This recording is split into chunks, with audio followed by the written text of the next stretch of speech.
con... Ah, con razón que yo sí decía, porque...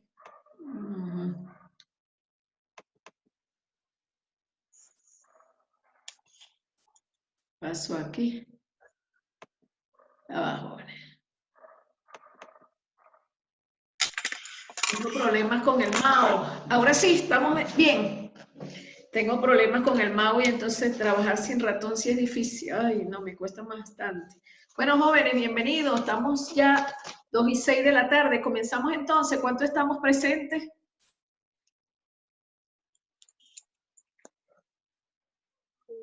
¿Cuántos cuentan ustedes ahí? Que yo no puedo ver acá porque tengo la presentación. 11. 12. Son 12, 11 conmigo, o sea, son 11. Bien. Ahí en el listado yo tengo de esta clase, tengo 16 personas. 16. No, tengo 12, 13, 14. Ah, sumé mal. Bueno, jóvenes, buenas tardes. Entonces, ¿les fue bien en la clase anterior? Sí, profe. Ah, qué bueno. ¿Están desde las 7 de la mañana? No, desde la 1. Desde la 1. Ah, qué bueno. Y de allí, después que salen de mi clase, van a otra, ¿verdad? Sí. Ah, bueno. Entonces vamos a comenzar, jóvenes. Bueno, hoy es el encuentro de la semana 3. ¿Qué tenemos pendiente para el día de hoy, jóvenes? No tenemos nada pendiente. Si no explicaron en la clase, ¿cierto? Bueno, hoy el tema de la semana número 3, vamos a tratar y vamos a hablar de varias cosas. Entre esas, vamos a explicar lo que es la psicometría, caracterizar lo que es la psiquis, determinar los procesos cognitivos, conductuales, afectivos y sociales y analizar la teoría del psicoanálisis. Vamos a ir viendo todo lo que tiene que ver con el tema 3.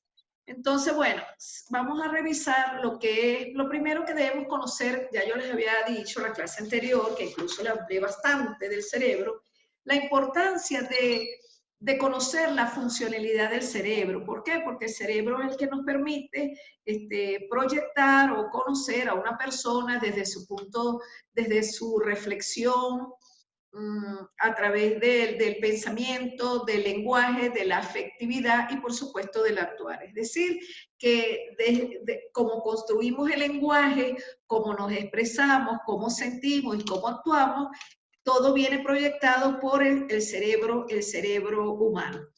De allí la importancia de conocer también la lateralización cerebral en sus dos aspectos, que es el hemisferio cerebral izquierdo y el hemisferio cerebral derecho. También les había resaltado, ¿verdad?, que el hemisferio cerebral izquierdo maneja la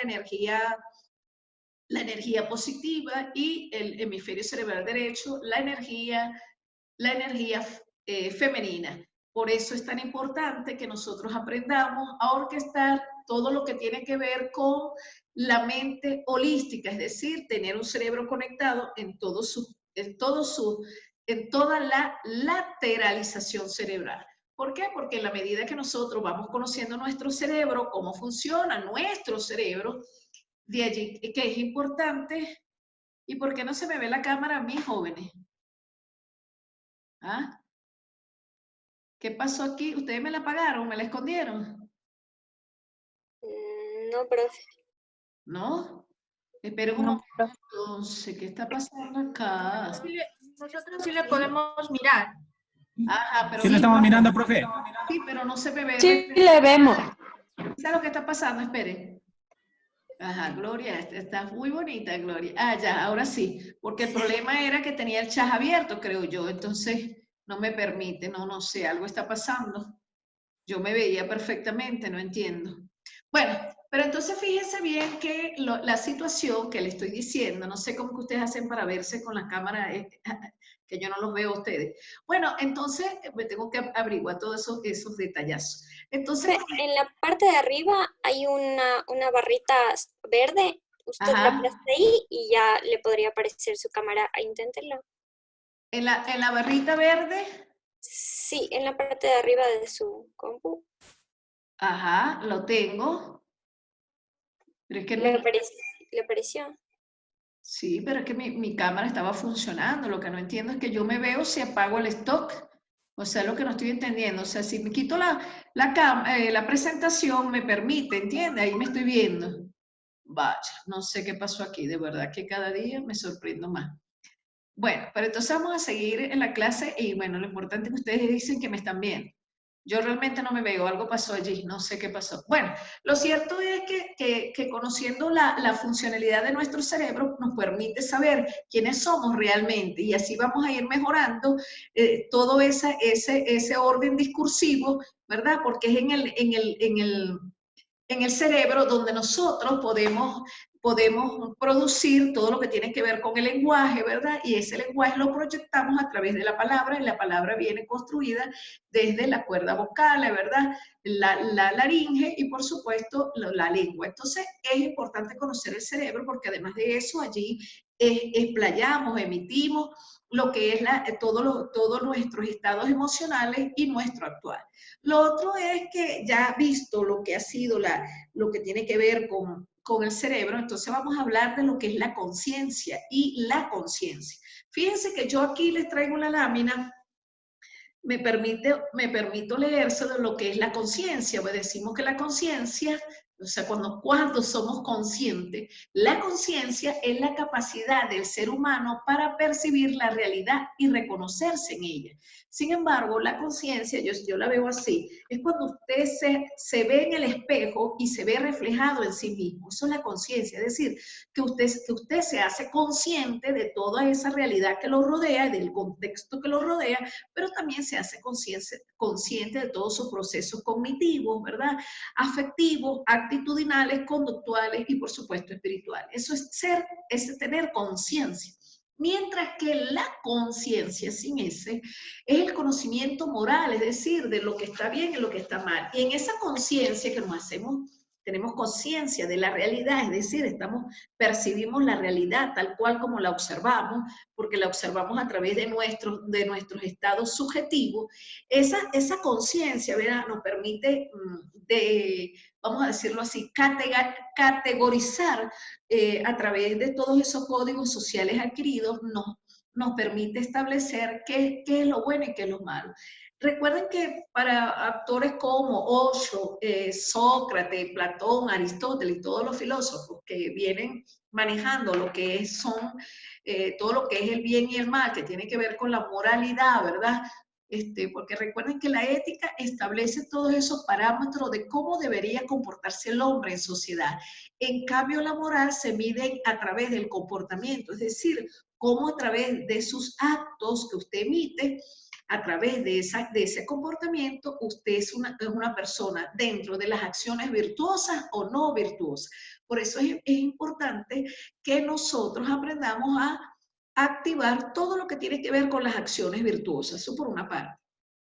Lo otro es que ese conocimiento moral de lo que está bien y de lo que está mal, eso también lo determina el ser consciente, porque cuando nos hacemos conscientes de nuestra realidad, de todo lo que estamos inmersos dentro de ese contexto, nosotros podemos ya ir categorizando lo que es bien y lo que es mal, porque para algunas personas no serán los mismos valores del mal o del bien. Sin embargo, citando otra vez a Sócrates, a Platón, a Aristóteles, dentro del bien y el mal, todo aquello que genere felicidad serán acciones del bien y serán acciones virtuosas. Todo lo contrario, entonces, estará relacionado con todos los actos del mal. Entonces, el mal tiene muchas etiquetas y por eso es que dentro de esos procesos cognitivos nosotros tenemos que ir conociendo a las personas desde o a partir de las estructuras cognitivas que ellos manejen, porque cada una de esas estructuras, dentro de esa estructura vamos a tener, ¿verdad?, esas etiquetas de lo que es bueno, de lo que es malo, de todas las experiencias vividas que hemos ido adquiriendo en ese trayecto como personas y, por supuesto, en la interacción familiar. Bueno, lo otro es que allí tienen de dónde se proviene la palabra, ahí se las dejo. Sin embargo, yo no me voy a detener en eso, continuemos porque hay tela que cortar hoy. Tenemos los niveles de conciencia según este psicólogo Daylight.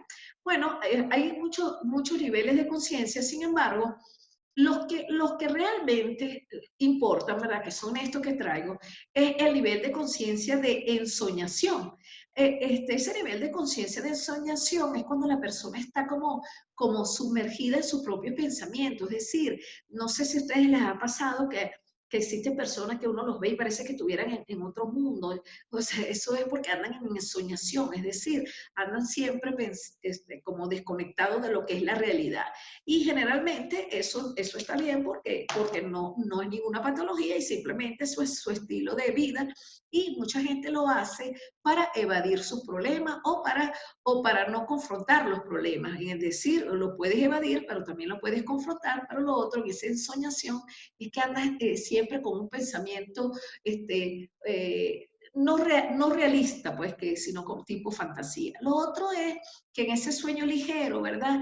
Lo podemos lograr y lo conocemos, bueno, casi a todos nos pasa cuando hemos comido mucho, ¿verdad? Y caemos así en un estado de estupor, que tenemos así como un sueño ligero, que estamos con pesadez. Sin embargo, en esta parte, ¿verdad? Podemos desarrollarlo con el paciente cuando realizamos ejercicios con ellos de relajación, cuando hacemos ejercicios de relajación muscular, cuando hacemos también esos ejercicios de proyección, de imaginación, de crear, y eso va relacionado con todos los ejercicios de proyección, que nos permite, ¿verdad?, como que desconectarnos del mundo, es decir, abstraernos de la realidad para proyectar todo lo que es ese pensamiento de fantasía, de imaginación y de abstracción del mundo. Eso se puede lograr. Y otro es el sueño profundo, pero cuando estamos en el sueño profundo, ya sea porque es un sueño realmente profundo, porque hay pérdida de conciencia, y eso ya tiene que ver con lo que es el estado del estado de alerta de la persona, es decir, cuando pierde ese nivel de conciencia, ¿verdad?, que no está consciente, entonces eso puede suceder por muchos factores, en este caso hasta un estado de coma. Eso se ve mucho, en ese sueño profundo se ve mucho cuando los pacientes que tienen problemas de enfermedades cerebrovasculares. Ellos entran en un sueño profundo, pero es que no es un sueño profundo, sino que simplemente caen, no se pueden comunicar porque tienen afectado la parte del lenguaje, no se pueden comunicar, y también tienen un daño, ¿verdad?, allí en cuanto a la movilización de algunas zonas importantes de la boca y de la cara. Entonces, también se ve mucho. Puede también verse en los pacientes que sufren de diabetes. Ese tipo de paciente cae mucho en estados de estupor, es decir, ellos están conscientes, pero están como si estuvieran en ese sueño profundo, ¿no?, que es como un estado de estupor entre conciencia y no conciencia. Y lo otro también se ve mucho en los estados de pacientes con coma. Esos tipos de pacientes pueden tener reflejo, incluso algunos tienen reflejo, pero lo que no tienen es conciencia de lo que les está ocurriendo o, en todo caso, de la realidad. Entonces, y también pueden tener incapacidad para reflejar reacciones frente a algunos estímulos. Por eso es que muchos médicos utilizan, no sé si ustedes se han percatado de eso, muchos médicos utilizan, ¿verdad? Hay muchas formas de hacerlo, pues, para saber si una persona está en estado de coma, porque puede ser en estado de coma profundo, coma leve, puede también estar en estupor, puede también estar en estado de vegetativo. Entonces, todas esas cosas se miden a través de varias cosas. Una es la capacidad de reacción ante los estímulos externos, pero pueden ser, ¿verdad?, mediante con objeto punzopenetrante, se les hace para ver si reacciona, ¿verdad? Eso se hace mucho en la palma en la palma de los pies. Otro es que le hacen el del estímulo de la rodilla, ¿verdad? Se flexiona la rodilla, le dan en lo que es la rodilla, en la rótula, y la persona por el golpecito debería de emitir, o sea, por ese estímulo debería de emitir una respuesta, es decir, la movilización de la pierna. Otro es que le observan, por eso es que el doctor le coloca a uno y uno también lo hace como enfermera, porque uno hace examen físico, uno coloca la luz en la pupila, porque la luz se supone que si usted está consciente y le colocan una luz en la pupila, usted la luz le va a dilatar la pupila, y por supuesto ese es el estímulo, pues la luz es el estímulo. Y la reacción sería la dilatación de la pupila o la contracción de la pupila. Entonces, ¿qué está ocurriendo cuando estos pacientes están en un estado de coma? Por supuesto que tienen incapacidad de reacción frente a un estímulo. Bueno, y lógicamente hay disfuncionalidad de la actividad motora y de algunos aspectos del lenguaje, que ya se los dije. Lo otro sería, que voy también a comentar acá, que los niveles de conciencia en la parte médica, ¿verdad? Se mide por una escala que se conoce como la escala de Glasgow.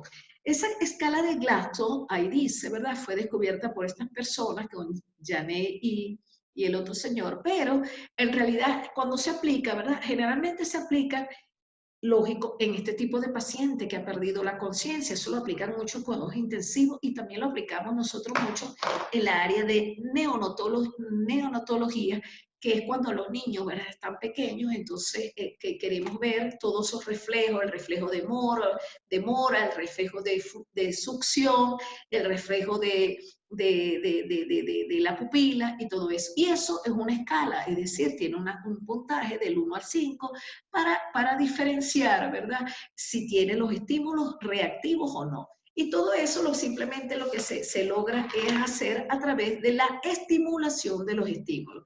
Generalmente, no creo que el psicólogo lo haga, eso se hace en la parte clínica, pero es importante que ustedes lo conozcan.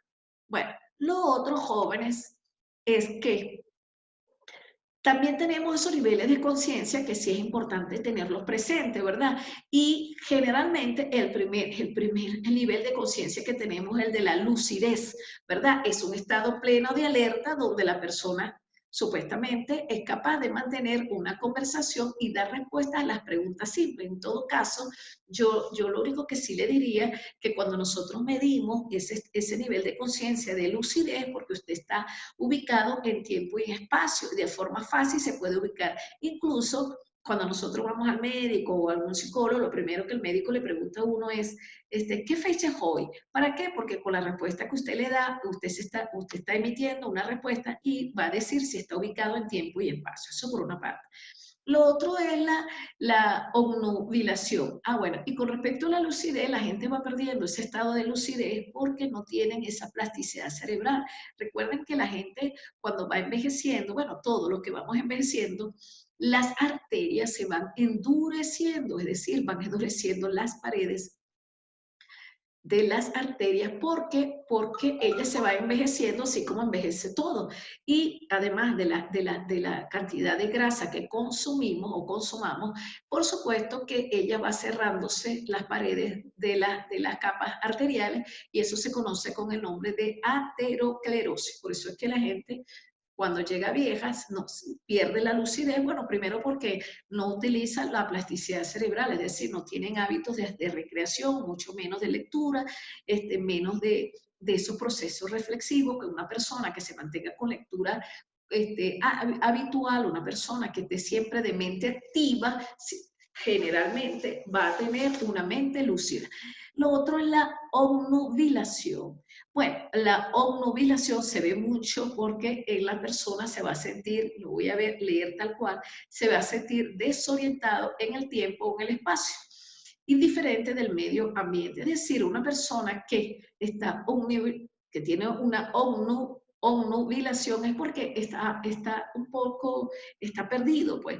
Pero eso tiene mucho que ver en la desorientación, tiene mucho que ver también con esa inteligencia temporoespacial. Por eso es importante conocer todos los tipos de inteligencia.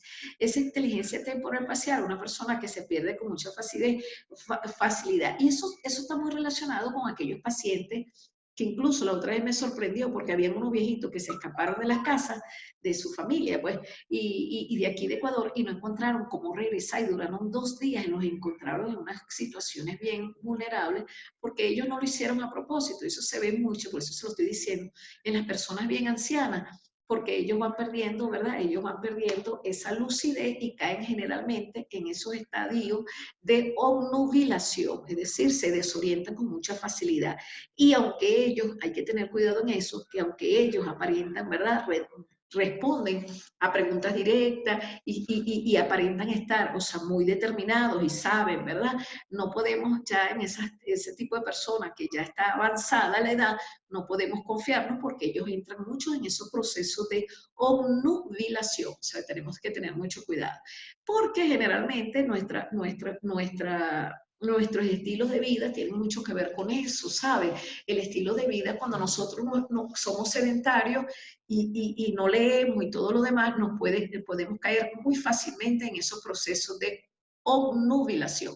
Y por eso es que la lucidez, para ser lúcido, que es estar alerta, estar atento, ubicado en tiempo y espacio, debemos mantenernos activos 24/7. Lo otro es que fácilmente los pacientes, ¿verdad?, pueden estar en un estado de sopor. Y ese estado de sopor, como ya se los expliqué, es un estado como de somnolencia, es decir, que el paciente puede estar medio consciente, pero también es como cuando uno pierde la fuerza, esa energía, como eso se ve mucho en el paciente diabético. El paciente diabético cuando tiene un bajón de azúcar, o la persona hipertensa también se ve mucho, que tienen un bajón de azúcar o una subida de azúcar, o un bajón de tensión o una subida de tensión arterial, tienden a como que dicen a perder la fuerza, pues como que se les robaran el espíritu y están conscientes, pero su cuerpo no les responde. Ese es el sopor, para que lo entiendan.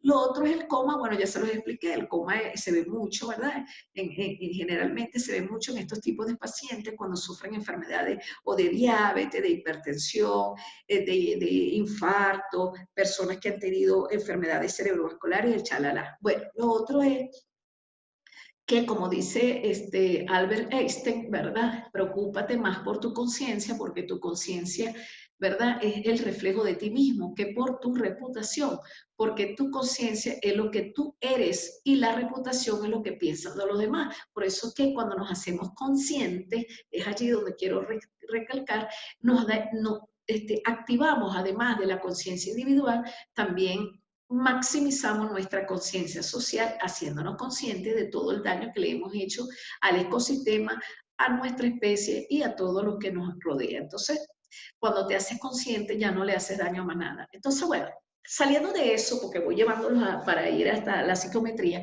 tenemos también a Sigmund Freud, que es un autor muy importante, porque Sigmund Freud fue psiquiatra, es una persona que trabajó los 3 estadios de la conciencia, y él habla de ser consciente, ¿verdad? El preconsciente, el inconsciente. Y bueno, la conciencia ya yo creo que con esto que les comenté es suficiente. Pero allí sí les tengo que decir que cuando hablamos de la mente inconsciente tiene más poder, es decir, es la que nos comanda. A veces decimos que somos muy conscientes y resulta que no somos tan conscientes, porque la mente inconsciente es la que nos está proyectando, es la que manda los pensamientos reactivos, es la que nos emite las conductas reaccionarias y es la que nos hace desplazar sin ser consciente. Entonces, allí la mente inconsciente, como la otra mente no la deja salir, que es la mente consciente, entonces ella sale sola. Y por eso es que generalmente nosotros tenemos el 15% desarrollado de todo lo que es la mente consciente, no así la mente inconsciente. Entonces, fíjense que la mente inconsciente ocupa como un 85%, porque ella sale sin permiso de nadie.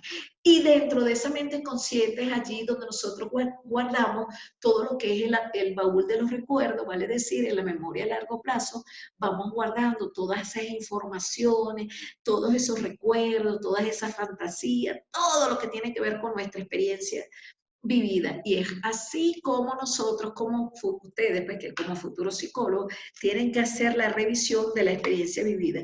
Y eso se logra bajando a las profundidades del alma, es decir, de la mente de la persona, para saber cómo fue su niñez. Por eso es que cuando uno va a los psicólogos, el psiquiatra, lo primero que le pregunta, bueno, háblame de ti, ¿cómo eras tú cuando eras niño? Cuéntame cómo eras adolescente. Pero sobre todo hacen énfasis en esos primeros años de vida y especialmente en la experiencia que tuvimos con papá y mamá o la figura autoritaria, porque es allí donde nos vamos a ir como que etiquetando un prototipo de persona, vamos estructurando una mente que nos va a ir haciendo daño. Y por supuesto eso tiene que ver con todo lo que es la estructura, y la estructura viene siendo con la estructura familiar, la estructura social y todo ese desplazamiento que hacemos en la socialización. Recuerde que el cerebro, en esa mente inconsciente, acumula toda la simbología, todos los códigos sociales, todas las experiencias que hemos tenido desde el cero, desde el momento que nacemos hasta el momento de la edad que nos encontremos. Solo que la mente inconsciente también ella sabe su trabajo y ella va guardando, ¿verdad?, en esa baúl de la memoria va guardando todos los recuerdos y muchas veces hay recuerdos que son desagradables que la mente inconsciente lo tapa, es decir, lo tapa pero no lo borra, porque una cosa es que lo borrara pero no lo borra, ella simplemente lo tapa, es decir, se lo guarda en el baúl de los recuerdos, en esa memoria a largo plazo, y cuando usted vive una situación muy parecida, ¡pam!, le vuelve a explayar la experiencia. Incluso ya está demostrado que una vez que usted remembra, es decir, rememora los episodios vividos, le está volviendo a vivir la energía y está volviendo a recordar, a remembrar todas esas experiencias. Entonces, por eso que lo pasado, pasado está, borrón y cuenta nueva, cerrar la página, arrancar la página, abrir las ventanas para poder sacar toda esa basura, es decir, toda esa experiencia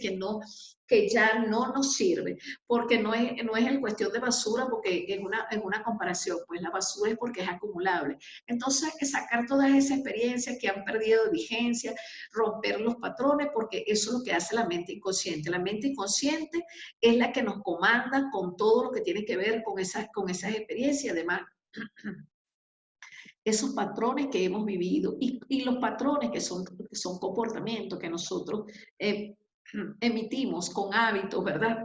A través de los hábitos, las costumbres, de una u otra manera siempre estarán presentes porque lo hemos adquirido durante toda nuestra niñez. Lo otro es que Sigmund Freud, bueno, él dice que la conciencia, ¿verdad? Ser consciente, ya una vez que te haces consciente, tiene mucho que ver con la identidad, tu identidad como persona. Y por supuesto, al hacerte consciente, tú te empoderas, te autodeterminas y por supuesto, eres... es como yo le decía a mis alumnos hace muchos años, al hacernos conscientes es abrir los ojos. Cuando nos hacemos conscientes estamos tan claros de lo que queremos, hacia dónde vamos y por supuesto nos hacemos conscientes de todo lo que nos rodea, que por eso es, y desarrollamos más lo que es la determinación personal y la identidad humana. Lo otro es, bueno, ya la mente inconsciente, ya hay demasiados estudios incluso que quieren hablar hablan de lo que es el poder de la mente. Entonces, la mente inconsciente. Entonces, bueno, fíjense cómo Sigmund Freud, a través de sus estudios, ¿verdad? Porque él hizo muchas cosas, pero lo más importante que hizo Freud es que creó un modelo de personalidad que lo estructuró en tres partes, que fue el yo, ¿verdad? El super yo y el ello. En el yo son tus pensamientos, percepciones, pero eres tú mismo, eres tú desde esa mente inconsciente y muy consciente, pues, que te permite a ti crear tu verdadero yo.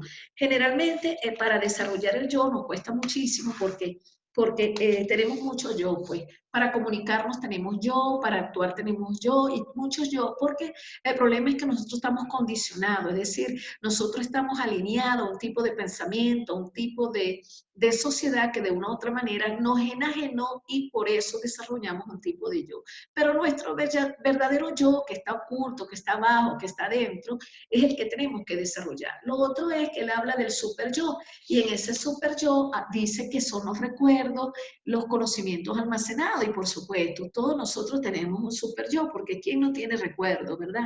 Aunque queramos borrar los recuerdos, es muy difícil, porque nuestros recuerdos son todo ese gabaje, ¿verdad? En esa línea de tiempo que hemos ido desarrollando en la medida que avanza, ¿verdad? Que avanza nuestra evolución. Entonces, ese super yo también nos ha traído mucho problema porque está en el nivel, aquí está, ¿ves? En ese nivel inconsciente o el subconsciente, que allí están los recuerdos y esos primeros recuerdos, ¿verdad? Como dice Piaget, como dice Sigmund Freud, como dice Vygotsky, chalala, todos los que trabajan la personalidad, es que Carl Rogers, que es un autor muy importante también, humanista, esos primeros recuerdos son los que van a fortalecer o debilitar nuestras cualidades, competencias y todo lo que tiene que ver con el desarrollo de nosotros como personas. Por eso es que es tan importante educar a las personas o a nuestros hijos desde un contexto de amorosidad para que esos recuerdos sean los más agradables, los más bonitos.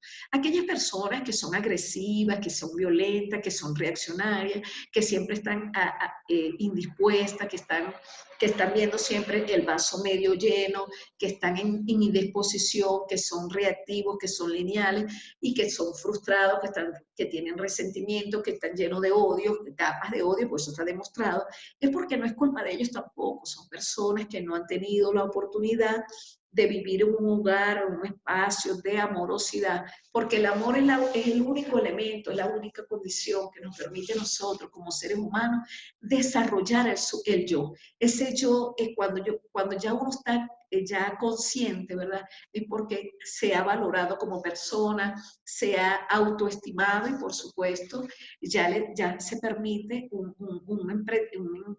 un empoderamiento personal desde otros ángulos que le permite ser un observador diferente. Mientras tanto, cuando nos manejamos, ¿verdad? Que tenemos incongruencia con la forma de pensar, de sentir, de hablar, de actuar, por supuesto que estamos siendo manejados por la mente del super yo y el ello. Y justamente una de las situaciones que más afecta a jóvenes, aunque ustedes no lo crean, es el ello. Visto desde la personalidad de Sigmund Freud, porque el ello es aquella que nos caracteriza, ¿verdad? Y nos tipifica como seres que siempre estamos como que con el miedo de superar esos miedos, incluso a veces, mire, parece mentira, yo he tenido pacientes, muchos, que se dejan sugestionar por otras personas, pero no son conscientes de ello. Y lo otro es que los temores, los miedos, en esa mente inconsciente nos hace perder lo que es la brújula de encontrar la realización personal. ¿Cuántas personas no he conocido yo? Muchísimas. Que no voy a decir, ¿verdad? Sino simplemente lo comento, que han dejado de lograr, ¿verdad? De lograr una meta, de ser diferente, de hacer transformaciones, de ser otra persona porque se dejan manejar por el ello, que es la mente inconsciente también, muy inconsciente, pero el ello tiene un problema porque ella siempre estará allí, direccionando, dándole las líneas de actuar, pero desde esos temores, de esos miedos. Y parece mentira que esa mente inconsciente es la que nos direcciona con los miedos y esos miedos nos paralizan, no nos dejan superar nuestros propios límites. Y lo único para superar los propios límites es atreverse a superarlo, es decir, hacerlo, salir de allí, de esa estructura, porque ello le lleva a eso, pues son experiencias que han sido dolorosas, experiencias, como lo dice él allí, necesidades egoístas, y ahí se ve muy reflejado, jóvenes,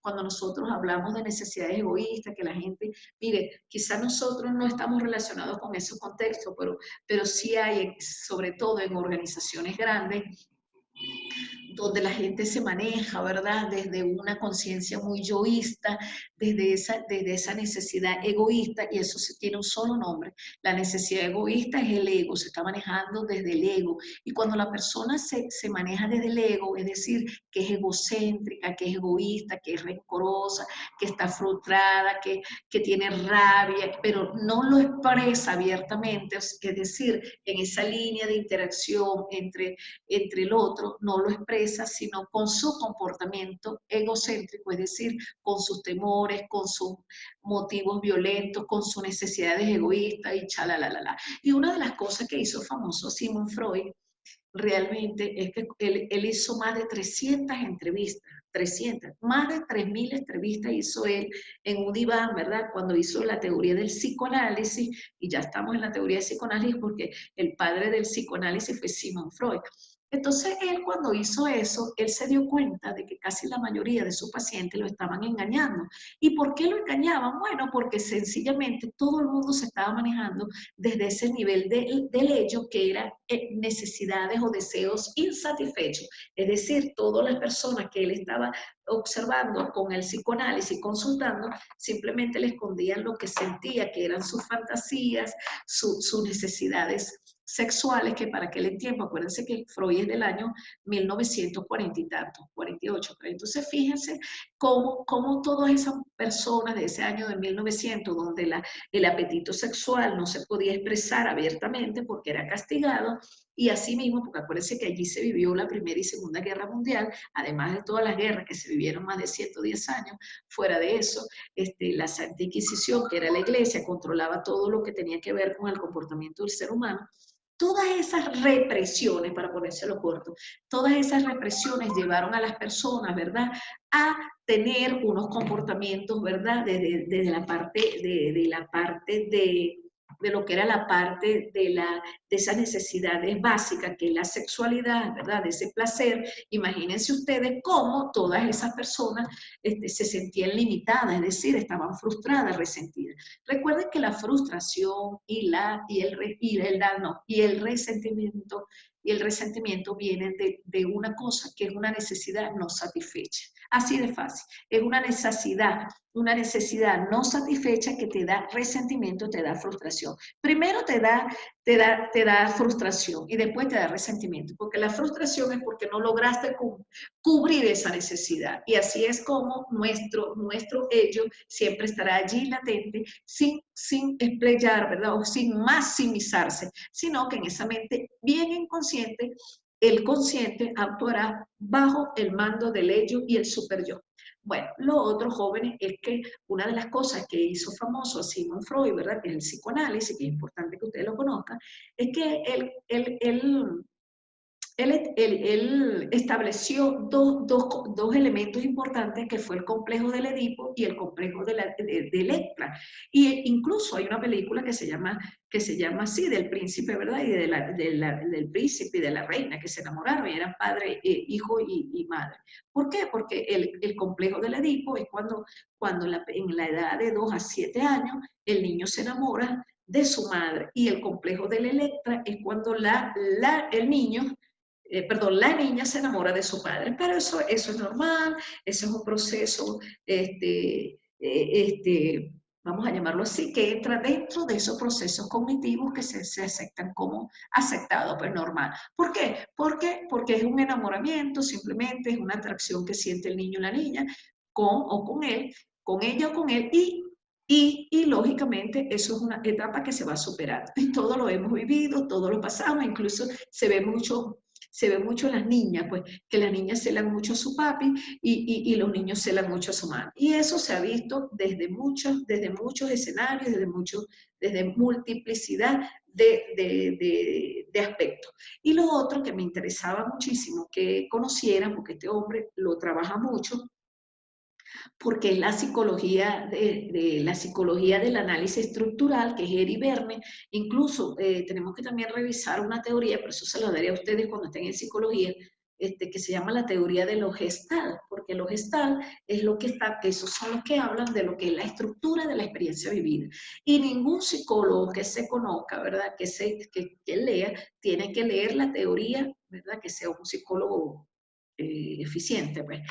Tiene que leer la teoría de los Gestalt, porque ellos trabajan con lo que es la estructura de la experiencia vivida. El problema de esa teoría es que, sí, para que tengan un poquito de conocimiento, o mucho, es para que ella trabaja con el sufrimiento. Eso es lo malo de los Gestalt, que ellos van a revisar la estructura de la experiencia vivida, pero desde ese nivel de dolor, de lo que te genera a ti sufrimiento. Y donde te genera sufrimiento, ahí es donde hacen el énfasis, es decir, buscan la brecha que te está ocasionando ese dolor, ese sufrimiento, para poder averiguar cuál es el quiebre que estás presentando. Incluso, fíjense cómo el dolor, ¿verdad?, que siempre estará latente porque estará presente. ¿Quién no va a estar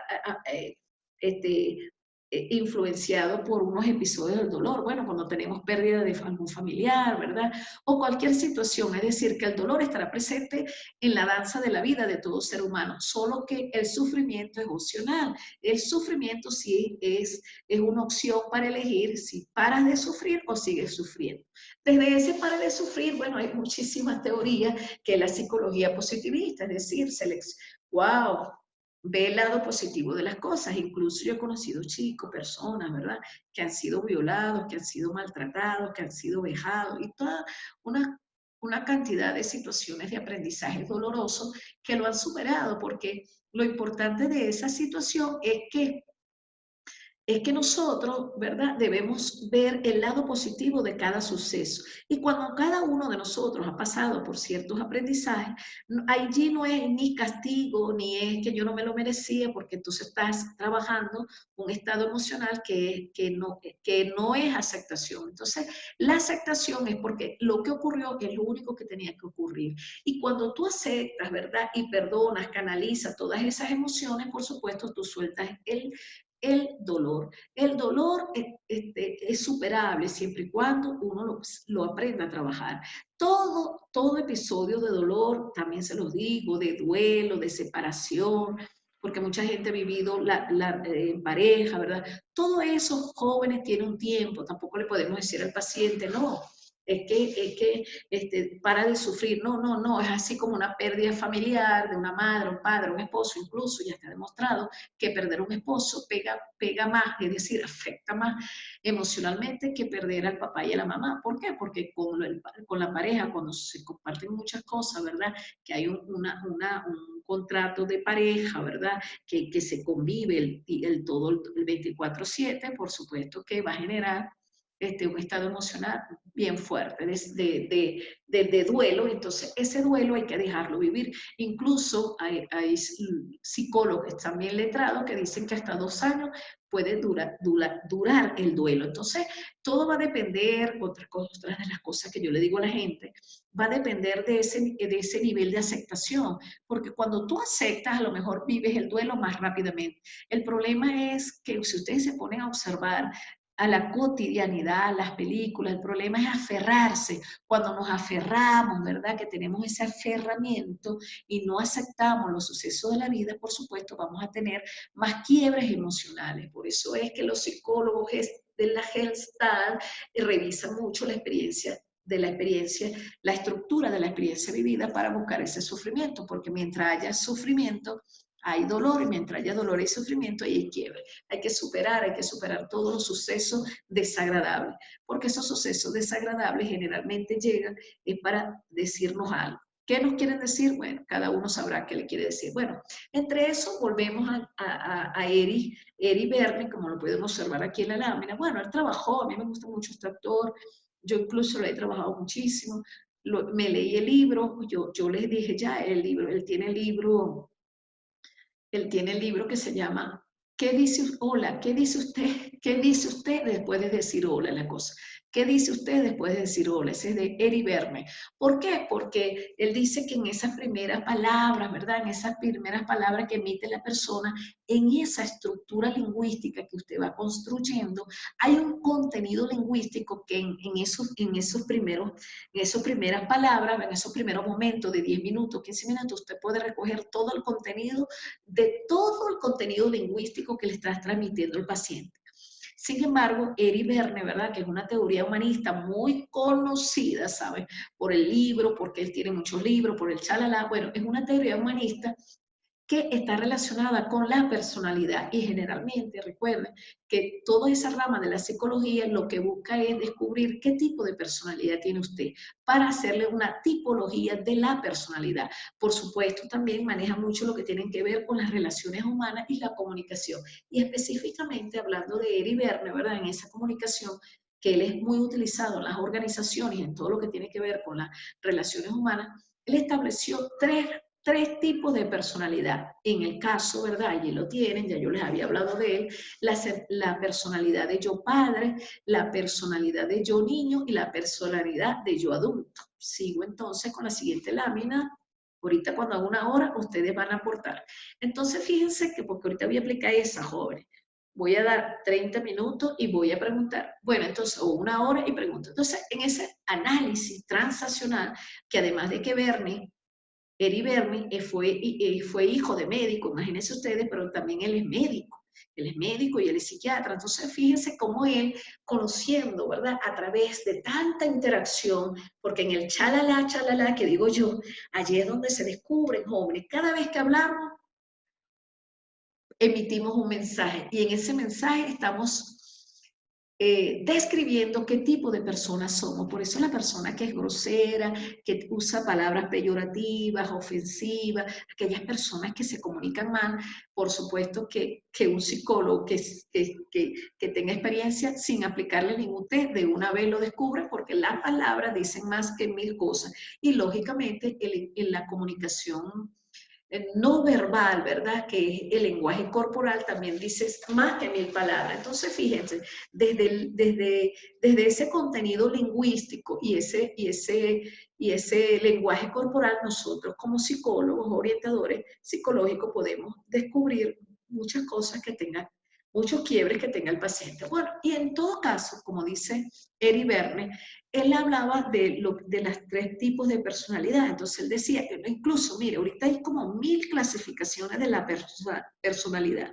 De hecho, yo estoy haciendo unos cursos con unos psicólogos, estoy haciendo como 5 cursos, mañana tengo todo el día de curso, pero en línea, pues ellos están hablando mucho de muchos tipos de personalidades, hay demasiadas, pero bueno, yo me voy a los que yo conozco, a los que creo que están de verdad siempre al 100%, porque por lo menos este análisis transaccional para sacar un perfil psicológico de alguna persona, y por eso se lo estoy diciendo, es para precisamente para descubrir qué tipo de personalidad tiene y cómo a través de esa personalidad él tiende a comunicarse. Recuerde que este modelo transaccional mide estos 3 aspectos, pero también se da en la comunicación con el otro. Entonces, ¿cómo yo distingo desde este ángulo, verdad? ¿Cómo distingo yo? Y les voy a poner esta siguiente lámina. Ok, este es Eri Verne, lo pueden observar acá, ¿verdad? Ya él está así, él siempre fue así. Bueno, él dice, ¿verdad? ¿Cómo nosotros a través de un análisis, por eso es que le llama transaccional, ¿verdad? Y lo voy a leer tal cual, como dice acá, me preocupa mi cámara. Es un modelo, ¿verdad?, que le ayuda a comprender las relaciones con los demás. Y eso tiene que ver, por supuesto, porque cuando usted utiliza el yo padre, el yo niño o yo adulto, usted está diciendo qué tipo de persona es. Y pongo un ejemplo para que lo entienda. Cuando yo me comunico con el yo padre, es que yo siempre estaré pensando bajo los patrones aprendidos dentro de mi grupo familiar y generalmente es basado en la autoridad que me direccionó en esas primeras etapas de niñez y edad juvenil. Entonces, la figura papá o mamá o abuela. ¿Qué ocurre? Que cuando nos manejamos con el yo padre siempre estaremos haciendo referencia, bueno, mi papá tal cosa, en mi casa se hacía así, las normativas fueron así, yo aprendí así. ¿Qué pasa con ese tipo de personalidad? Bueno, ¿cómo lo diferenciamos? Bueno, cuando las personas son muy rígidas, cuando no quieren cambiar, cuando no quieren romper patrones, cuando se mantienen arraigados a todas las costumbres de su familia, que no generan nuevos aprendizajes. Eso tiene que ver con la línea directa del yo padre. ¿Por qué? Porque el yo padre es un nivel de autoritario, es el nivel que te direccionó y no acepta sino esa rigidez comunicacional. Cuando yo me manejo con el yo niño, por supuesto, tiene que ver con todo eso, como lo dice él, el estado más impulsivo y espontáneo, pero también tiene mucho que ver con esa comunicación desde el aspecto egocéntrico, es decir, manejado desde el ego. Cuando nos manejamos desde el ego, por supuesto, el ego no nos deja pensar, no nos deja hacer porque somos egocéntricos, porque somos egoístas, y generalmente hacemos en la comunicación, se ve mucho cuando la gente no sabe dialogar. No sé, eso se da cuando la gente no sabe confrontar a través de un diálogo asertivo, no sabe reconocer en ese diálogo, ¿verdad? No sabe reconocer cuando falló, cuando tiene sus equivocaciones. Es decir, una persona que se maneja desde yo niño, quiere decir que está siempre queriendo ganar. ¿Cómo así? Bueno, quiere tener la verdad siempre en sus manos. Y recuerden que nuestra verdad termina cuando la verdad, cuando empieza la verdad del otro. Es decir, cuando yo me comunico con el yo niño, estoy siempre deslegitimando a la otra persona. Lo estoy deslegitimando y por supuesto también estoy en un canal de superioridad. quiere decir que no me comunico de manera horizontal, sino vertical. Y el yo niño generalmente todo lo tenemos, porque cuando hacemos esos respectivos berrinches, eso se ve mucho en las parejas, ¿saben? Cuando las parejas discuten, que el esposo que no quiere hablar, sino que tira la puerta, se prende el televisor, el otro le da la espalda al otro, y así el chalala. Entonces, ¿qué ocurre?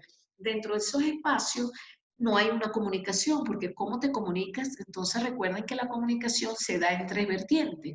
La comunicación se da para entendernos, no entendernos o mal entendernos. Generalmente el que se maneja con el yo niño se da para mal entenderse, porque primero no está escuchando al otro y mucho menos está respetando la opinión del otro. Recuerden que en estos tipos de comunicación que nosotros estamos buscando, ¿verdad? Es una comunicación efectiva. Una vez que tú te manejes con el yo padre, el yo niño, está muy mal. Y lo otro es que he conocido bastantes casos también que se manejan mucho con el yo padre porque generalmente tienen el complejo del Edipo o de la Electra muy arraigado y eso también les permite, todo es mi papá, mi mamá y tal cosa. Y eso pasa mucho en las relaciones de pareja para que lo vayan sabiendo. Cuando nos manejamos desde el yo adulto, ya ahí somos otra cosa, porque ahí nos hacemos conscientes de cada palabra que emitimos, de cada emocionalidad que vivimos. No es que vamos a ser un robot, sino cada emoción hay que vivirla, ¿verdad? Expresarla, pero expresarla desde el momento que ocurre. Por eso también pasa mucho en las parejas, cuando ya tengan esa experiencia de pareja. Generalmente eso pasa mucho que en la mujer, cuando tiene pareja, que cuando el marido tiene alguna actuación inapropiada, por decir que salió con otra chica o fue deshonesto en alguna de sus cuestiones, nosotros digo, porque yo también soy mujer, lo repetimos, yo no tengo esposo de paso, lo repetimos de muchas veces, de muchas maneras, y la idea no es, porque si yo me manejo desde la comunicación adulta, yo debo hacer la confrontación del problema en el momento adecuado, en el momento oportuno, y ya, borrón y cuenta nueva, si es que vas a perdonar y si es que vas a seguir con esa persona. Si no quieres seguir con esa persona, es mejor o perdona o lo dejas, porque es el repeat de la situación, de esa comunicación, por supuesto, que va a generar más tarde o más temprano una brecha. Y recuerden que generalmente las parejas esconden casi que el 80% de la verdad. Es decir, que no todo lo que se ve en una pareja es lo que es. Y lo otro es que los hombres no se comunican. Generalmente no se comunica, o sea, el varón, pues, y va guardando, y va guardando, y va guardando, y cuando llega un momento, es porque ya se mudó para que la otra. Entonces, fíjense cómo es importante ser observador, cómo es importante aprender a escuchar, aprender a hacer los reclamos en el momento oportuno, no el repí del disco rayado, porque eso lo que va creando es brecha, ¿verdad? Y llega un momento que las personas se cansan y por supuesto se van. Y lo otro es que debemos comunicarnos desde el yo adulto, porque eso nos permite tener una comunicación para entendernos mediante la comunicación efectiva. Y como lo conocen mucho, que a mí eso está más rayado que la comunicación asertiva, ¿verdad? Porque nosotros decimos que somos muy asertivos, pero es para cuando vamos a reclamar nuestros derechos, pero cuando tenemos que ejercer nuestros deberes, allí no tenemos comunicación asertiva. Bueno, lo demás, él habla muchísimo de muchas cosas. Bueno, entre esas les voy a decir, bueno, la conciencia, ¿verdad? La espontaneidad, la intimidad y todo lo que tiene que ver con una relación, porque en todo caso, lo que es el análisis transaccional le permite a usted ver desde qué forma o desde qué manera o desde qué estructura se está manejando la persona, es decir, se está manejando desde un yo adulto, un yo niño o un yo padre. Entonces eso es importante conocerlo para poder hacer la distinción entre una cosa y la otra. Esto no se lo voy a dejar, se lo dejo allí para que lo lean, ya es cuestión de ustedes. Bueno, ahora bien, como es una hora, jóvenes, hago un espacio para preguntarles, y vuelvo a poner la cámara para verme, porque a mí me preocupa mucho esto. Ajá, jóvenes, ¿cómo está todo lo que les he dicho? ¿Quién quiere agregar? ¿Hay algún comentario? ¿Está oscuro? ¿Está claro? Díganme. Cuenten. Por allí hay gente que me está escribiendo. Cuéntenme mientras yo veo los chats. Cuéntenme, agreguen algo, no se me duerman. Aquí dice Jefferson, profe, buenas tardes, disculpe el atraso, tuve el inconveniente con mi computadora de tener que usted estaba enviando, no sé. Está bien. Y Ivone, hola, ya estoy conectada, me alegra, hija, porque de verdad, qué problema con esa conexión. Hoy ha habido como más problemas. Ajá, cuéntenme, jóvenes, ¿qué quieren agregar? Bueno, a mí me pareció súper importante cómo la mente va guardando todas las experiencias desde niño.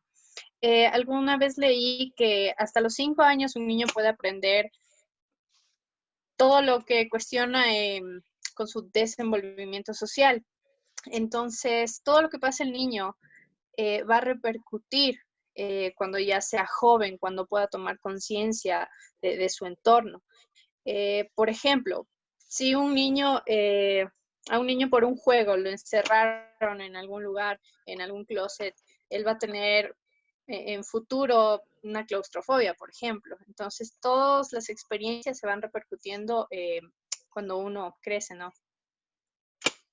Eso es correcto, muy bien esa observación, porque recuerden que todas las experiencias que vivimos como niños se van proyectando en la edad adulta. Incluso como adultos somos lo que éramos como niños, tan sencillo como eso. Y los miedos tienen que ver con la mente muy inconsciente, y esa mente inconsciente es el ello, y en el ello guardamos todos esos recuerdos, ¿verdad? De temores, de vergüenza, como lo vimos ya. Muy bien. ¿Quién más puede agregar, por favor? Para que se haga divertida esta clase y yo no me canse tanto, please. Nuestras clases tienen que ser interactivas. Estoy viendo cómo hago Sí. para ver cómo hago para que ustedes me ayuden, pues. A ver, ¿quién más? Porque es que veo que unos participan y otros no, y entonces no entiendo el por qué no. Porque lo que quiero es que participen, no importa si no han tenido una lectura muy profunda, porque la psicología es un poco entenderla, pero sí para que lo que yo digo, ¿verdad? Por lo menos para yo observar si están entendiendo, comprendiendo los contenidos que estoy desarrollando. A ver. Esto es interesante para conocer por qué tenemos esas reacciones ya como adulto, ¿verdad? Saber el origen y también, como usted nos decía, en la relación de pareja influye mucho de dónde venimos, las bases que tenemos desde nuestro hogar, cuál es el que sale a flote, si es el padre, el adulto, el niño, para resolver conflictos. Entonces, pienso que todos deberíamos tener una base de este conocimiento para saber que las conductas son modificables, ¿verdad? Que podemos mejorar como seres humanos. Muy bien, muy bien. Incluso esos cursos que le estoy diciendo, ¿verdad? Porque estoy haciendo los cursos de oratoria, de emocionalidad, todo tiene que ver con psicología. Bueno, ya ni me acuerdo, pues son tantos. Bueno, ellos están hablando precisamente de eso, de que cada uno de nosotros puede ir cambiando, transformando ese yo. No desde que, es verdad, nosotros vamos adquiriendo todas esas estructuras familiares, ¿verdad? Pero también en esa evolución, en esa transformación que vamos haciendo, podemos remembrar, ¿verdad? Y reestructurar ese chi cerebral. Es importante que cada día nosotros nos perfeccionemos más, podamos ser mejores personas, porque sí podemos cambiar. Nadie nació aprendiendo. Incluso ellos hablan que los peores oradores eran los mejores oradores, eran los peores oradores. ¿Por qué? Porque en la medida que usted va practicando ese orden discursivo, usted va desarrollando mayores competencias y va puliéndose en todas las cosas que va haciendo. Por eso es importante, y me gusta mucho tu comentario, porque podemos dejar el teléfono y todo el mundo está mandando información. Entonces es importante que nosotros hagamos cambios, ¿verdad? Pero desde ese cambio, desde una comunicación introspectiva, revisándonos permanentemente para saber cómo hablamos, ¿verdad? Cómo nos expresamos, cómo sentimos, cómo actuamos, cómo nos desplazamos en interacción con otros, para poder establecer un patrón, ¿verdad? Vamos a llamarlo así, de personas diferentes. Y podemos ser diferentes si no nos proponemos. Cada uno puede cambiar, cada uno de nosotros puede ser, pero todo tiene que ver con la plasticidad cerebral. Es decir, la plasticidad cerebral es lo que le permite a usted como persona agregar nuevos elementos para sacar lo que ya perdió vigencia. Cuando usted saca desde aquí del cerebro todo lo que ya perdió vigencia, usted puede agregar nuevos elementos y eso se conoce como plasticidad cerebral. Es decir, que cuando somos muy rígidos, que no queremos hacer cambios de patrones, no queremos soltar, no queremos cambiar, eso es porque no tenemos plasticidad cerebral. Muy bien. ¿Quién más quiere participar? Maestra, pero también tenemos como puntos ciegos, ¿verdad? Ah, claro, por supuesto. También tenemos como puntos ciegos y eso nos ayuda a una tercera persona a ver qué es lo que necesitamos cambiar, Ah, por supuesto, fíjense, recuerden lo ¿verdad? siguiente, sí. Recuerden lo siguiente, un psicólogo es un orientador, es un asesor y cada uno de nosotros dentro de esa revisión introspectiva puede ver qué es lo que le está pasando. Solo que muchas veces, como es la mente inconsciente la que no nos deja ser conscientes, entonces no queremos ver lo que realmente está dentro de nosotros. Pero en esas profundidades, como dicen los letrados de la cultura oriental, desde esa profundidad, desde tu túnel, bajas allí, prendes una luz y puedes observar qué es lo que te está ocurriendo. ¿Qué pasa? Lo que tú también dices, como la mente es una cuestión muy poderosa, la mente inconsciente no le deja salir, entonces hay que buscar ayuda terapéutica. Porque precisamente uno no tiene las herramientas profesionales para poder abordar esos problemas y eso se ve mucho, jóvenes, cuando son problemas ya, problemas de violación, problemas de maltrato físico y muchos traumas que tiene una persona y por supuesto estarán allí metidos en la mente inconsciente. Y la mente inconsciente parece mentira, ella no le borra la información, es decir, no le anula los recuerdos, sino que simplemente ella se los tapa, es decir, están allí presentes, latentes, y cuando llegan a vivir otra vez alguien cercano a usted mismo, vuelve a salir ese recuerdo. Entonces, por eso es tan importante la revisión introspectiva, hacer todo ese proceso de comunicación, y si nos sentimos agobiados, porque el problema son las emociones, recuerden que nosotros somos muy emocionales, incluso por allí tengo una chica que vamos a ver si lo consigue, y en el curso me gustó mucho porque ella habló, y yo dije, yo voy a hacer un artículo sobre eso. Ella habla, esta psicóloga, me encanta, porque ella habla del sujeto sentipensante. Imagínense ustedes cómo ella califica al hombre, pues al hombre de este siglo XXI, que es un sujeto sentipensante. ¿Y es por qué? Porque somos primero sentimientos, es decir, somos afectividad, somos emociones, y después somos pensantes. Ya está explicado que antes de que llegue a ese cerebro, neocorteza cerebral, ¿verdad? Antes que llegue el estímulo a la neocorteza cerebral, primero llega la parte límbica, que es la parte emocional, para después que usted captó todas esas emociones, que usted lo va a llevar a la neocorteza cerebral. Entonces, primero somos sentis, es decir, sentimiento, después pensante, racionalidad. Solo que como nosotros venimos, acuérdense, de una educación occidental, donde todo nos ha llevado a ser tan pensante, cuando viene, ¿verdad? Los movimientos así como hemos tenido, la incertidumbre, el caos y todo lo que genera salir de la zona de confort, allí es donde las emociones cobran un rango muy importante. ¿Por qué? Porque ella es la que nos va a direccionar y nos va a generar o un pensamiento de respuesta o un pensamiento reactivo. ¿Alguna pregunta? ¿Alguna situación que quieran Profe, yo tengo agregar? una pregunta. Verá, o sea, bueno, lo que usted nos dice del yo padre, del yo adulto, del yo niño, quisiera saber, por ejemplo, bueno, ahí me confundí un poco. Ajá, En el tema de la parte inconsciente y la parte consciente, ajá.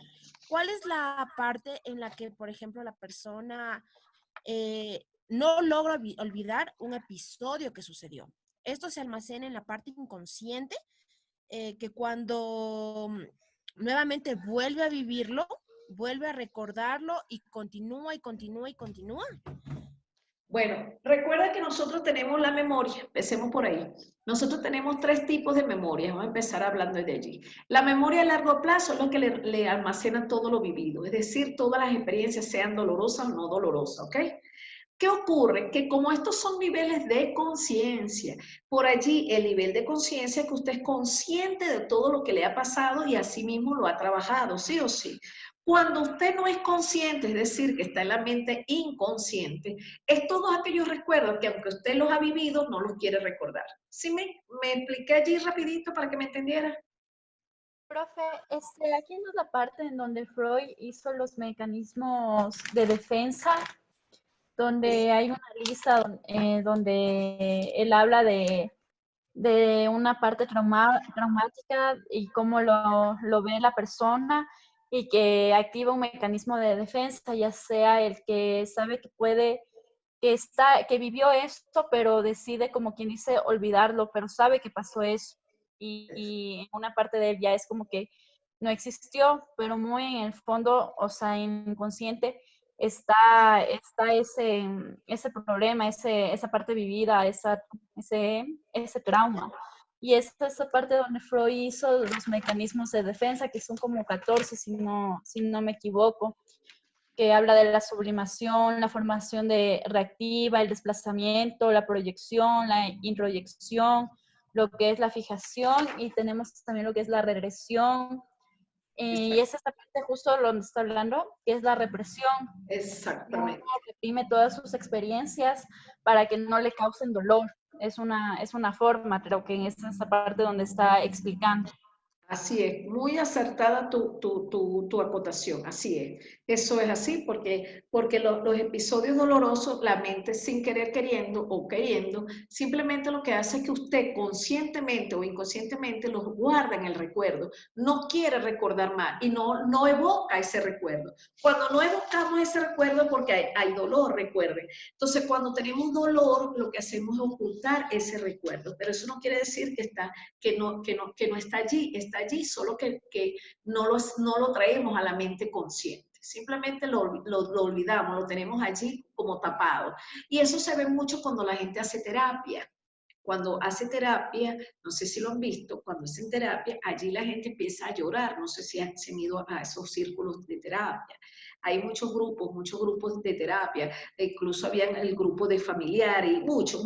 Entonces, en esos grupos, ahorita se está haciendo mucho el del coaching. Cuando usted entra a esas terapias que son grupales, ¿verdad? Allí, cuando alguien cuenta, comenta, el otro, y lo empiezan a observar y a revisar, entonces si hay un caso similar, por supuesto que usted se va a ver identificado con esa persona. Y cuando usted se ve identificado con esa persona, evoca otra vez ese recuerdo. Y claro, la mente, como tú lo dices muy bien, ¿verdad? La mente tiene sus canales defensivos para neutralizar la información. Pero lo importante es, joven, que cuando nosotros estamos en una situación de esa y cada uno de nosotros guarda en esa mente muchos secretos. La mente tiene muchos secretos y cada uno de nosotros tiene una mente, ¿verdad? Con 1000 secretos. Y lo importante es respetar el silencio de ese ser humano. Si la persona no quiere, jóvenes, recordar una situación, déjenla allí. Déjenla allí porque él tendrá sus razones y luego con el tiempo cada uno va destapando esa situación para confrontarla, porque el problema de los seres humanos es que no sabemos confrontar los conflictos o los sucesos dolorosos. Entonces, mientras la persona no quiera hablar, no podemos obligarlo a llevarlo a esos recuerdos, porque le vamos a hacer más daño. Es cuando el ser humano dentro, porque cada uno de nosotros, y me atrevo a garantizarlo tal cual, cada uno de nosotros en esa conciencia que tenemos, cuando queremos evocar ese recuerdo es porque queremos que salga. Del resto, si no nos está ocasionando daño y lo queremos dejar allí, es mejor dejarlo allí. No sé si me entienden.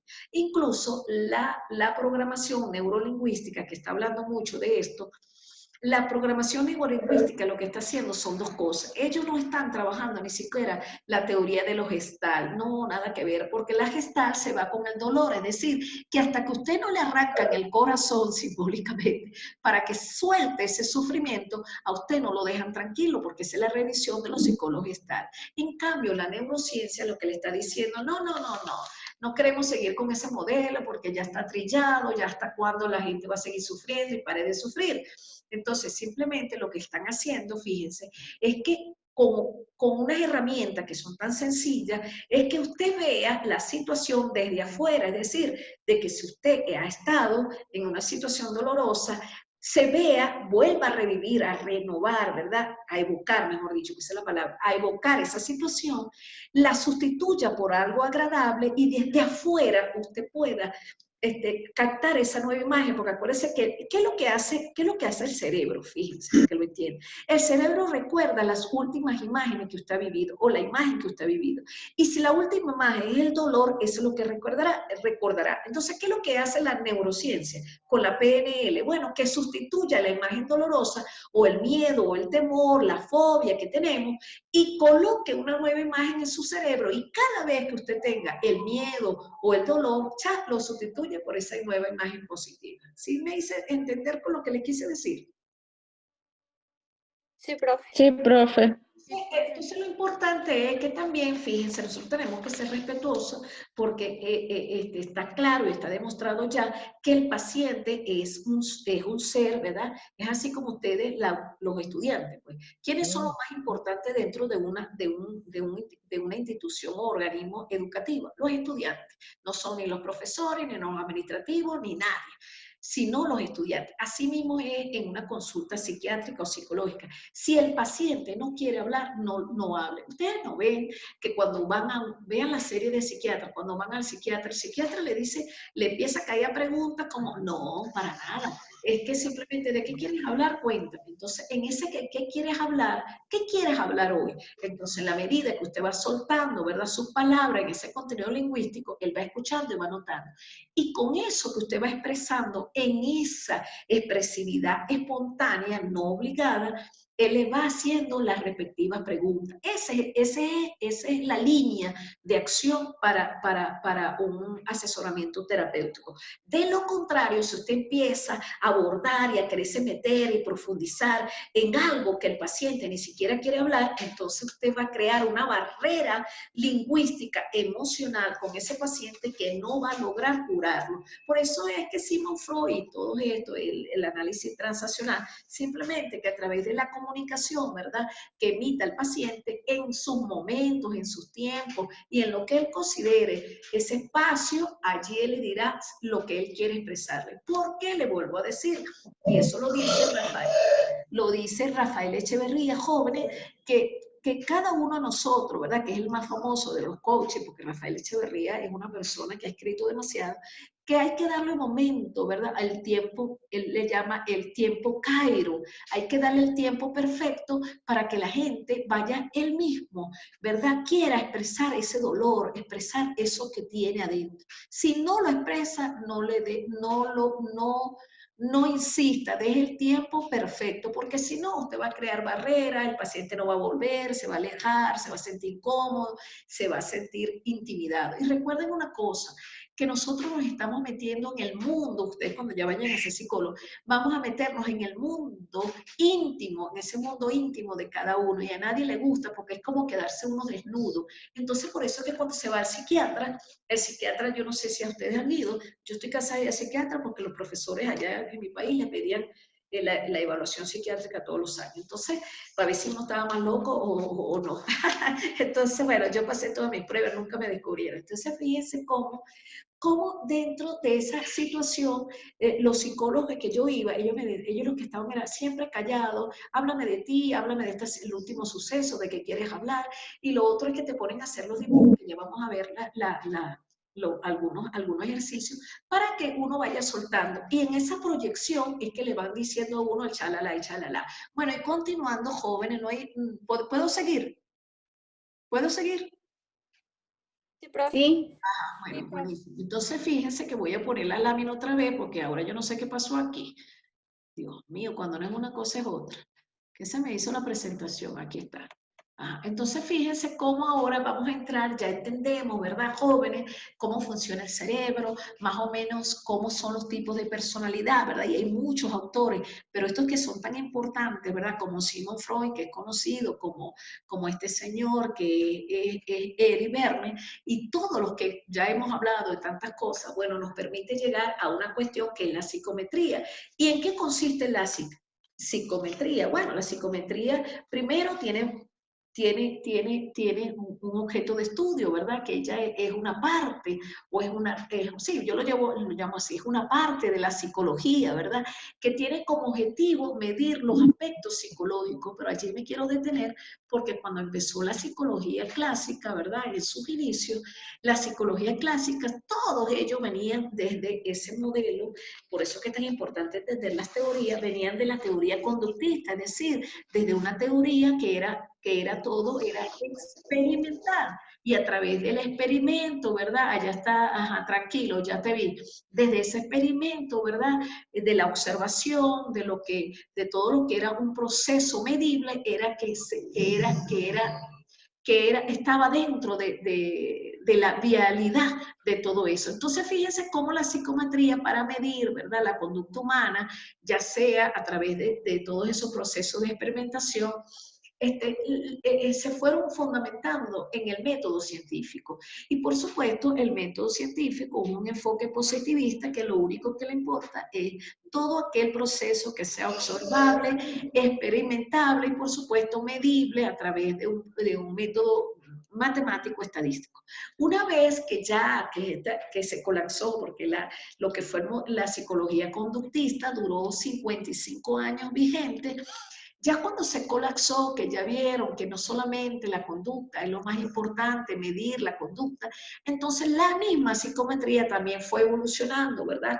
Con esta psicología contemporánea, y allí fueron agregándose nuevos elementos, nuevos paradigmas, por supuesto, como ese paradigma cualitativo que ya incluso algunos autores de la psicología clásica ya lo hacían evidente, ¿verdad? Estaban trabajando con ellos, sin embargo, no entraban en ese círculo de Viena, porque no era demostrable, no era medible. Entonces, como es la subjetividad, y dentro de la subjetividad, entonces surge lo que es el paradigma cualitativo, el paradigma sociocrítico, el paradigma humanista, y todos los paradigmas que tienen que ver, que no tienen nada que ver con el positivismo puro, porque es un nuevo modelo, ¿verdad?, donde se permite que a través de la interpretación que haga el sujeto de la realidad, es allí donde nosotros, ¿verdad?, podemos captar o medir todos esos aspectos que están no solamente arraigados desde la conducta, sino a partir de todos los procesos que tienen que ver con esa tipología del hombre, como es sus procesos cognitivos, ¿verdad?, su proceso conductual, actitudinal, afectivo, espiritual y social. Y por eso es que sale este paradigma cualitativo, porque el paradigma positivista no le pudo dar respuesta a todos los problemas que tenemos vigentes, ¿verdad?, como todos los bien conocidos por todos nosotros. Entonces, ya después, ¿verdad?, de esta evolución que hemos tenido, incluso ahorita, que se está manejando lo que es la psicología de la neurociencia, pues también le ha dado un cambio muy drástico a la psicología, porque ya no les importa solamente esos procesos cognitivos, sino también les interesa la producción de lenguaje, es decir, que a través de ese discurso lingüístico, de esa oratoria, usted también puede, ¿verdad?, con esa proyección de palabras, usted también puede obtener un contenido, ¿verdad?, informativo, que le permite a usted una valoración o una evaluación psiquiátrica o psicológica. Entonces, fíjense cómo ya estos procesos de la psicometría, ¿verdad?, que es una rama de la psicología, pero también, ¿verdad?, ha incorporado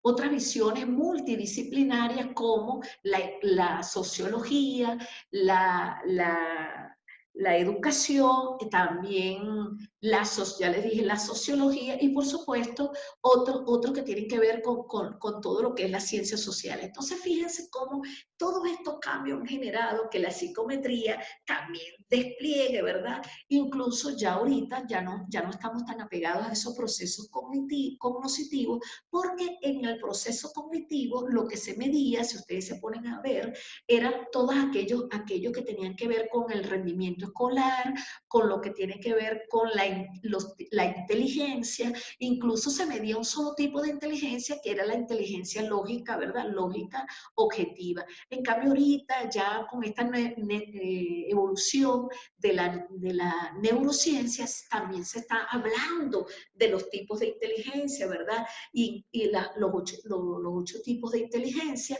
pero también, claro, ahí incluyen la inteligencia intrapersonal, la inteligencia intersocial, la inteligencia artística, musical, la inteligencia lingüística, la inteligencia lógica, matemática, y toda la inteligencia temporoespacial, y todo ese tipo de inteligencia también lo tomó la psicometría, porque si no, entonces va a quedar ella aislada como una disciplina que es parte de la psicología, pero va a quedar solo desde la psicología cognitiva, y por eso es que ahora todas las ramas, las disciplinas se unieron, ¿verdad? Porque tenemos que hacer una revisión desde toda esa percepción del paciente, no solamente del plano de la psique, sino también de esa conducta, de esa actitud, de esa expresión lingüística, del lenguaje corporal y, por supuesto, social y espiritual.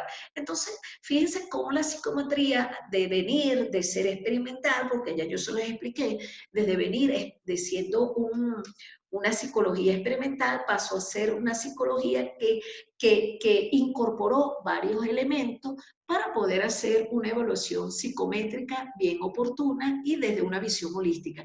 Y allí, ¿verdad? Quiero resaltar que toma en consideración, además, ¿verdad?, los rasgos de personalidad, el conocimiento, las habilidades, las capacidades, el estado de opinión y actitud. Y fíjense que ahorita Estados Unidos, que es uno de los países del primer mundo y bien afectado en este primer mundo con el coronavirus, porque Estados Unidos está ocupando el primer lugar de todos los casos que hay a nivel mundial, y después Italia y Europa, o sea, España, y después, bueno, y así sucesivamente. Entonces, los casos más afectados son esos 3 en los países. Entonces, fíjense cómo Estados Unidos ya ahorita ha incorporado dentro de esa dinámica de la psicología, ha incorporado no solamente medir el conocimiento de una persona, que es importante, sus procesos, es decir, sus capacidades de responder rápidamente, de adaptarse, sino también está viendo otros aspectos de la personalidad, como es la resolución de conflictos, la resolución de problemas, la relación interpersonal,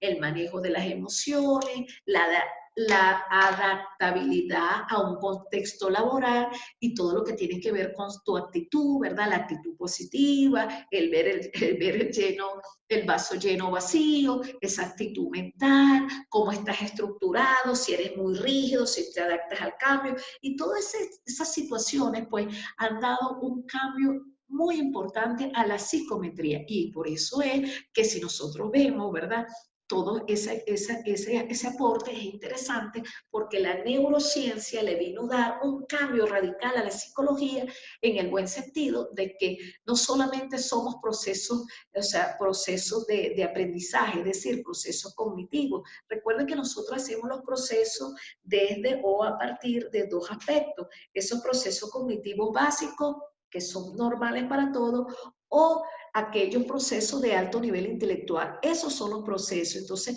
en los procesos tenemos que ver con la memoria, ¿verdad?, con la atención, con la percepción y, por supuesto, con la evocación de toda esa información y la asimilación y la aplicación, y eso todo tiene que ver con los procesos cognitivos.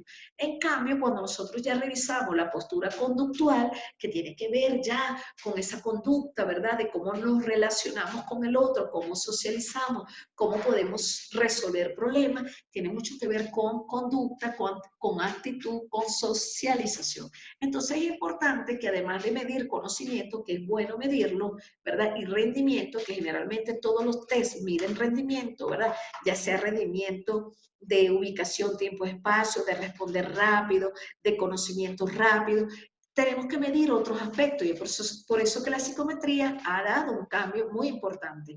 Y lo otro es, jóvenes, que bueno, existen muchas clasificaciones, como lo pueden observar en esta lámina, que nos permiten a nosotros, ¿verdad?, utilizar muchos métodos, entre los cuales existen miles, pero Pero fíjense, están las pruebas que la podemos encontrar desde aquellas que son pruebas estandarizadas o no estandarizadas, objetivas, no objetivas. Fíjense la diferencia entre una cosa y la otra. Las pruebas estandarizadas ya están. Incluso hay muchísimas en los portales de las universidades, en todas las páginas de los psicólogos, en el YouTube, hay muchísimas. Es más, incluso ya están resueltas las pruebas estandarizadas. Recuerden que antes, cuando uno iba a un psicólogo o un psiquiatra, bueno, eso generalmente lo aplica solo los psicólogos. Cuando uno iba a un psicólogo a buscar un empleo o a generar cualquier proceso de psicología, le aplicaban esas pruebas estandarizadas que eran bien difíciles, le digo, bien difíciles de superar, de aprobar, porque eran unas pruebas que ni uno mismo entendía, primero por lo rápido, porque le ponen un reloj, porque es un tiempo, porque todo es cronometrado. Entonces implica que además de que usted mueve adrenalina para hasta decir ya no más, también, ¿verdad? También genera ese proceso de miedo y mucha gente se bloqueaba, no daba respuesta. Entonces fíjense cómo ahora hasta esas pruebas estandarizadas ya están resueltas. Es decir, en YouTube te encuentran todas las respuestas a todas esas pruebas.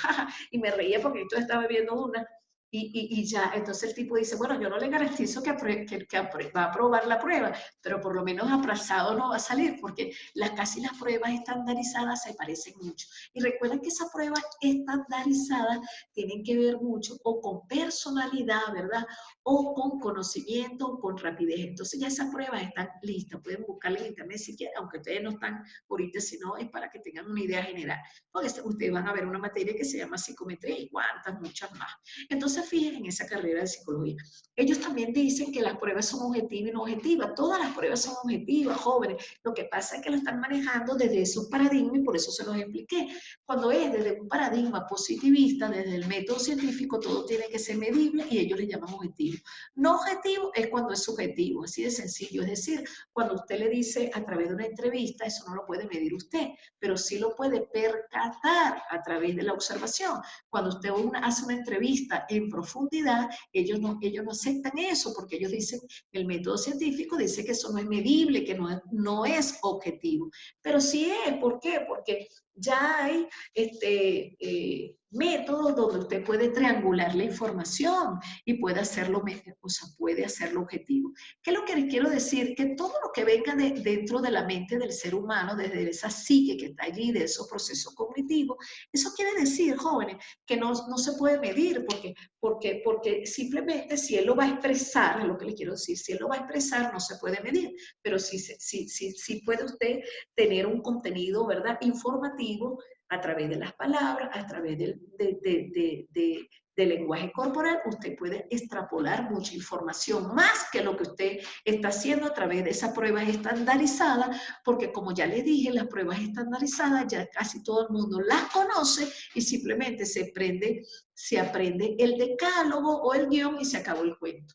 Entonces, fíjense cómo también existen muchas pruebas, entre esas están la del tipo tarea que te ponen a resolver una situación, la de resolver para medir tu capacidad, si eres rápido, eres lento, si sabes resolver problemas. Entonces no todo el mundo está preparado, porque de verdad mucha gente se bloquea, primero por el nerviosismo de que le ocasiona que va a ser evaluado, y lo otro es que otros son muy rápidos y otros son más lentos. Y en esa capacidad de ser rápido o lento, eso no tiene nada que ver con que seas más inteligente o menos inteligente, sino que muchos tienen la capacidad, ¿verdad?, de ser rápido porque tienen ese tipo de inteligencia. Y a lo mejor usted tiene otro tipo de inteligencia que no tiene nada que ver con la rapidez. Y bueno, así también, fíjense, yo he ido a muchos test y por eso podría hablarles a ustedes de todo lo que se siente en ese momento, porque para resolverlo, incluso mis últimos test que presenté fueron aquí en Ecuador. Aquí he presentado mucho, pero el último lo presenté por internet, nunca había hecho eso, Dios mío. Entonces, claro, ahí también observé que cometí varios errores, porque el primero fue que fueron los test, eran todos objetivos, eran pruebas estandarizadas, y bueno, yo casi todas me las sé, porque ahí lo que se medía era conocimiento, entonces en el buen sentido de que no es que me las sé todas, porque yo estoy como Sócrates, pues solo sé que no sé nada, pero en el buen sentido que era que las preguntas estaban ahí, estaban fáciles, y yo pude hacerlo. Incluso a mí me cuesta mucho seguir la secuencia, porque mi cerebro no es de secuencia, imagínense ustedes, entonces seguir, porque te ponen imágenes para seguir la secuencia de una pieza, de un puntico que le falta, o de un color, y chalala, y yo iba bien, pero el problema es que le di una tecla, ¿ve? Usted sabe, y me sacó de la página, y ¡paz! No terminé de contestar el test, por allí perdí, pues.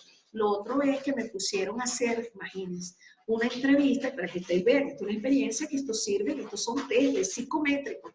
Entonces me pusieron a hacer una entrevista con así como lo estamos haciendo ahorita, en una clase en vivo. Pues claro, no era clase, sino que yo hablara de mí, de chalala en 5 minutos. Por Dios, yo no soy de 5 minutos, ya también me medí. Y lo otro es que no percaté de que se veía, por lo menos en la almanaque, que tengo aquí en la pareja, y yo me reía después. Y entonces, claro, cada una de esas cosas, pues, le van enseñando a uno que uno tiene que prepararse para todas esas cosas. Y bueno, ya la próxima que venga, que va a ser virtual, por Dios, lo haría mejor y, por supuesto, pensaría mucho antes de hacerlo. Porque yo también creí, ahí está lloviendo.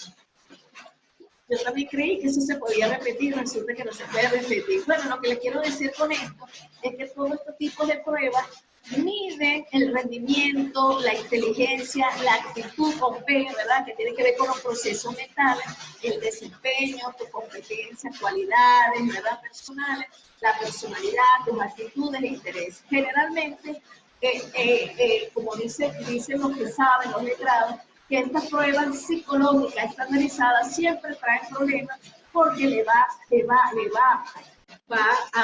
a coartar a la persona su espontaneidad y, por supuesto, usted lo están evaluando y eso le va a generar un poco de...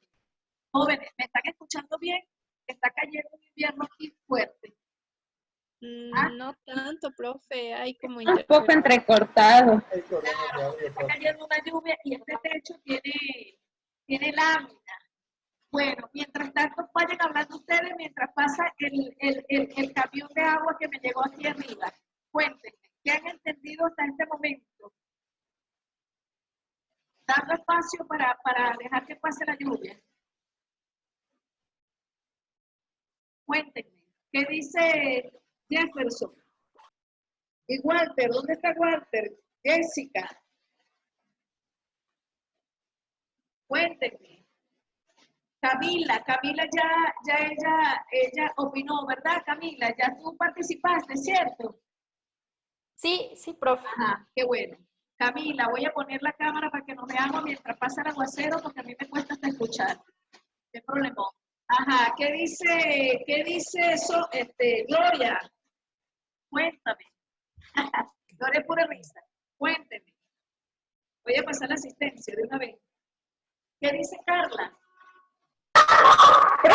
Aquí también hay mucho ruido, es que está lloviendo muy fuerte. Está lloviendo. ¿Dónde tú estás también? En todo lado. Muy bien, está mucha entrecortado. Y mis perritos también están ladrando. Yo te escucho perfecto. Bolaño Pérez y ¿se encuentra? Sí, presente. Sí, qué bueno. Adriana Cervantes. Presente, profe. Ajá. Sí, póngame los deditos. Ajá. Chacón Jaime Fernando. Presente, profe. Ajá, eso. Mientras pasa el aguacero, eso no es culpa mía, ya eso se escapa de la mano. Jiménez, Flor, Angélica. Presente, profe. Ajá. Muy bien. Walter. Presente, Roberto. profe. Ajá, Presente. excelente, ya. Pacheco, Miriam. Presente. Ajá, excelente, ya tú participaste. Tango, Cristian, Ricardo. Presente, profe. Ajá. Presente. Tapia, Jessica. Presente, profe. ¿Se encuentra Tapia? Presente, profe. Ajá, no importa. Jefferson, Stanley. Presente, profe. Ya te vi, ya te vi. Presente. Burgos, Gabriela. Está Burgos, Gabriela. Burgos, Bolela, Gabriela. ¿Está? No, y ella creo que se salió. Ya se retiró, la compañera se retiró ya. ¿Se retiró? ¿Por qué se retiró? No sé, solo se salió del grupo, de todos los grupos. Ah, pero ella estaba con ustedes. Sí, pero creo que se retiró. Tengo que poner eso, ¿ok? Porque todos lo están preguntando ahorita. Se retiró. La causa se desconoce. Ok, y Rendín Álvarez Eduardo. Rendín Álvarez Eduardo Morela. Morela, ¿sí? Rendín Álvarez, ¿tampoco está, Gloria? No, no está. ¿También se retiró? Estaba O en la clase sea, anterior. parece que es nuevo, pero no se registra aquí. Ajá. ¿Hay algún alumno que se haya incorporado nuevo? Gloria. No, solamente en otra asignatura, pero aquí no. En esta no. Es importante Aquí. que si Gloria, hay una persona allí, se lo notifique, pues. Yo tengo registrado hasta ahora 12 personas. ¿Está bien? ¿Cuántas? 12. 12. 12. ¿Tú? Tengo 11, Faltan creo. dos. Tenemos creo que 11. A ver, veamos. 12. Ah, sí, 12. 12. 12. Tú también 12. Ok, excelente. Bueno, jóvenes, como hay mucho ruido y se escucha mal, vamos a trabajar por el chat, ¿sí? Trabajemos por el chat un momentico, apaguemos esto, pues está fuerte. Mientras tanto, trabajemos por el chat. Escriban lo que quieran allí. ¿Qué dice aquí? Profesora, buenas tardes, disculpe el atraso. Ya. Si quieren participar en algún comentario, lo pueden hacer. Háganlo por el chat, comuníquense por el chat. Yo les voy leyendo. No me tomó la lista Carla Galeas.